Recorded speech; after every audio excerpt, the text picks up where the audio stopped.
كنا قبل زي حياتنا عادي، ما فيش لا تعب ولا شيء، كان بابا يجيب لنا المولى، كنا يعني حياتنا عادي، نلعب حياتنا الطفولية، كنا نروح على المدارس نتعلم نكيف. مش زي هالحين، هالحين قلبت الأيام حرب صار.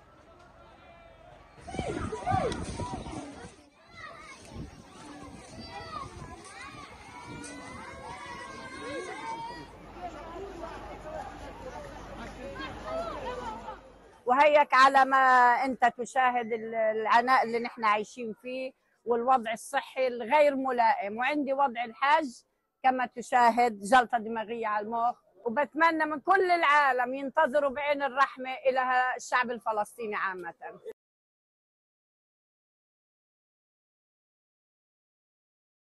رمشة بعتتني معلمتي اشتري كوز اللبن. عايشين في رعب مستمر، فيلم سينمائي باعتبار رعب خوف فوق ما تتصور.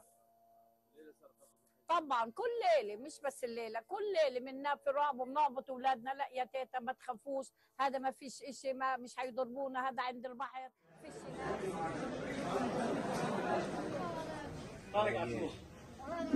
كيف حالك يا عم؟ كيف انت اليوم؟ كويس؟ في وجع في وجهك؟ نتواصل الدوام 24 ساعة في 24 ساعة، يعني لا نذهب إلى بيوتنا، مع أن أهلنا هنا في شمال غزة أيضا في إحدى المدارس، يعني ننقطع عنهم بالاتصال والتواصل، ولكن نبقى هنا ونبات هنا بين المرضى عندك واوا؟